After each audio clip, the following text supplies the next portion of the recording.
आरो कुनाल बर'नि आखायाव मानाव गेदेर हाग्रामा महिलारि सारनि जि अननाय हरनाय 5 लाख रुपिस जों बिथांनो होजों होफैबाय। बेला सरकार थासेयाव माने एथ' गाज्रि जेना जिहेतु 7ताल' माने देखानो हादों आरो बिनि मेन उद्देश्यआनो जाहैबाय गाज्रि बिसिनि थासारि खहा जानाया जाहैबाय माखासे जाय बिथांमोना एमसि एमएलए कारेन्ट नियम जादोंमोन नङा होमबा इन्टारिमनि बाथ्रा बुंनानै ओमफ्राय नोङो सुक्तिनि जानानै बे सुक्ति जानानै बिसोर जेला सरकार सालायनो मोननाय 5 बोसोर थासेयाव मानि थाखाय गाज्रि जेनदों बिनि ओंथिखौनो आं दिनै बुंसै इउपिपिएलनि माखासे वार्कार्सफ्रा केडार्सफ्रा लिडारफ्रा जाहाथे अनुभब खालामदों दिनै बिथांमोना देरहानानै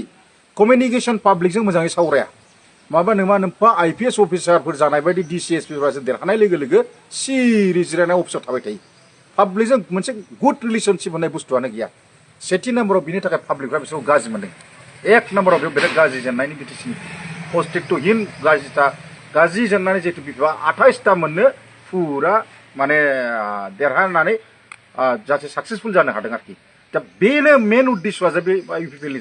जेननायनि खारना जेबो गैया खारन पाब्लिकजों नोङो जेनेबा लेंग्रा खाना खुज्रा मुगैनो मोना नोंथाङा सासे राजनीतिक बिर हिसाबै बिथांमोना गुड कमिउनिकेशन आरो गुड रिलेशनशिपखौ बिथांमोना लाखिनो रोङाखै बेनि खेत्रआव जे माखासे ओरैबायदि गफस खालामदों जे माखासे एमएलए एमसिएलएफ्रा इउपिपिएल नङा होमबा बे खेत्रआव देरहानो हायाखै सेथि नाम्बार उइकआ बेनो दे बाथ्राया बे सैथो नैथि नाम्बाराव जे नोंथाङा बुंदों आंहा मोनसे दाउट दं दाख्लिनि एमएलएनि बाथ्राखौ दे एमएलएनि बाथ्राखौ बुंनो थाङोब्ला आं मोनसे खोथाखौ बुंगोन जे आदा प्रमद बिथांखौ माखासे बुंदों बुजाबुजि जादों आसामनि गिबि मन्थ्रि हेमन्त बिश्व शर्माजों खिन्थु आंहा मोनसे दाउट दं बुजाबुजिबो जादों खोमा आं बे बाथ्राखौ खिन्थु आं बुंथाव जायामोन दिनै पाब्लिक रिलेसन पार्टी आफादगिरि हिसाबै आं दिनै बुंनो सानदों आंबो मोनसे लाजिनाय मोनदों कारेन्ट सरकार सालायनाया इउपिपिएलआ जेनबाय खिन्थु एथ' थाखा फैसा थासेयाव गिदिर पार्टी हिसाबै बिटिसिआव बुंनो थाङोबाथ' नों नङा होमबा बिपिएफजों समब्रा समब्रियानो दिनै बिपिएफआ मारै जेनेबा हला हल 11टा 12टा एमएलए लाबोनो हाखो दिनै मारै बिटिसिआव 7सेबो एमएलए देरहाहोनो हादों बिनि गुबै जाहोनखौ आं बुंनो थांगासिनो दङ बिनि गुबै जाहोनानो जाहैबाय जे आदा प्रमदआ बुजाबुजि दंमारो नामा जे गावसिनि इउपिपिएलनि पार्टीनि प्रेसिडेन्टफ्रा मोनथिया नामा आदा प्रमदखौ बा आदा प्रमदखौ मोनथिया नामा जे एमएलए कारेन्ट जानायफ्रा जे इउपिपिएलआव जेराव 7 जन एमएलए थानायफ्रा मानो सासेबो देरहाहोनो हायाखै डेट मिन्स अलरेडि बेयो हेमन्त बिश्व शर्माजोंबो सावरायदों खोमा हेमन्त बिश्व शर्मा बेखौ बुंदों नोङो एलायन्स जानांला नोंनो आं बस्ता थाखा हरगोन बे बाथ्राबो जानो हागौ खिन्थु नोंथांखौ जे मोनथिनाय नङा जे आं थाखा हरनायखौ खारन नोंथाङा मोनसेल' खामानि मावना हो खुनु पार्टीजों एलायन्स जानाङा नङा होमबा बे खेत्रआव जायाखै बिथाङा खारन मोनसे खोथाखौ साननानै नाय दिनै मानो थाखाय बेबायदि गाज्रि जानो थासारिया जुदि बेबायदिया आं सानदों बे आंनि पार्सनेल बेक्तिगत आंहा मोनसे डाउट दं आरोखि बिजेपिजों बे नट आउट बिजेपिखौ सापर्ट आखै खिन्थु हेमन्तनि बे गाज्रि जेनेबा एसे एनै हेमन्तजों डिबेट खालामदों आंबो नुदों अपेन खालामाखैबा हेमन्तखौ एसे जावदों थारमाने बे मोनसे पाब्लिकआव ड्रामासो नामा बे बाथ्राखौ बुंदों दिनै आं मोनसे खोथायाव सेथि नाम्बाराव डाउट मानो थादों आदा प्रमदखौ गाज्रि मोननाङा बिथाङा जुदि गमामायैनो जुदि सानदोंमोनब्ला बिथाङा जुदि आंहा मोनसे देरहानांगौ होननानै मोनसे बे जुदि गोसोआव दंमोनब्ला दिनै मानो कंग्रेसजों एलायन्स खालामाखै बे सापज खोथा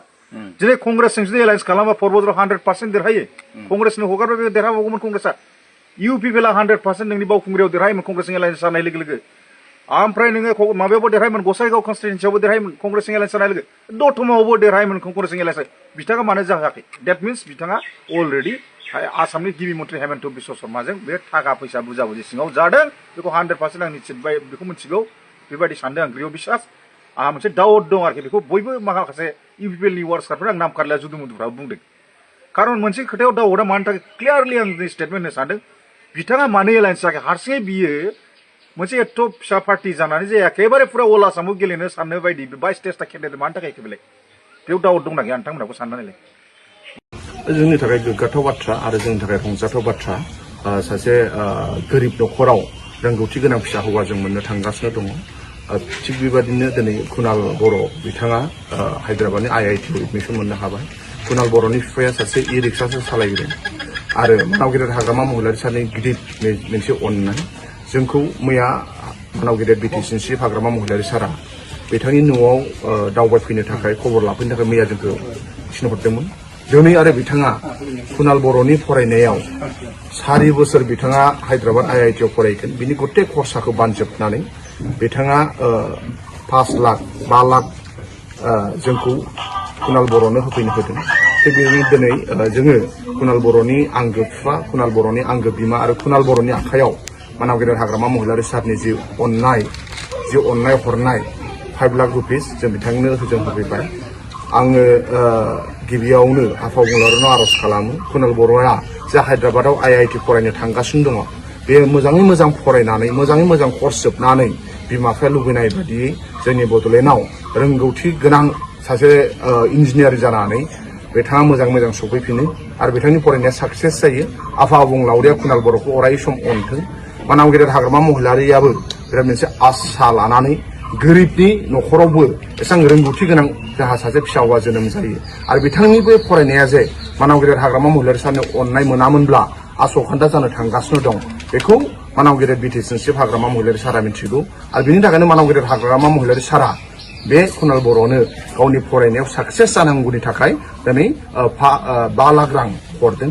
आरो बिनि थाखाय जों मानाव गेदेर हाग्रामा महिलारि सारखौबो लाइमोन बिफेबनि जाना साबायखर बावगोन मानोना बिथाङा जे मोनसे गुवार बिखा आरो बिथाङा जे रोंगौथि गोनां फरायसाफोरखौ अनो आरो बिनि थाखाय आं नोंथांमोननि चेनेलनि गेजेरजों सारा BTCनि लाइमोनफोरखौ आं खावलायनो लुबैयो जाय फरायनो हानाय नोंथांमोना गावखौनो हारसिं साननो नाङा नों जुदि फरायनायाव फिट नों जुदि फरायनायाव गोसो होयो नोंहा जुदि मोजां रिजाल्ट खालामदोंब्ला नोंनि न'खराव जुदि राङारि गैयाब्लाबो दिनै जोंनि BTCनि चिफ मानाव गेदेर हाग्रामा महिलारि सार अनसुला दङ नों सिगाङाव फरायनायाव मोजां जानो नांगोन जेरै एग्जाम्पल कुणाल बर'आ फरायनायाव मोजां नाथाय न'खराव रांखान्थि हालोदा मोजां नङाब्लाबो नाथाय दिनै कुणाल बर'खौ मानाव गेदेर हाग्रामा महिलारि सारा अनबाय थिग बेबादिनो BTCनि माखासे लाइमोनफोराबो जुदि नोंसोर फरायनायाव मोजांब्ला गोसो होनानै फराय कुणाल बर'खौ एग्जाम्पल लानानै गासैबो जाहाथे BTCनि लाइमोनफ्रा फरायो बेखौ नोंथांमोननि चेनेलनि गेजेरजों BTCनि गासै फरायनाय फरायसाफोरनो आङो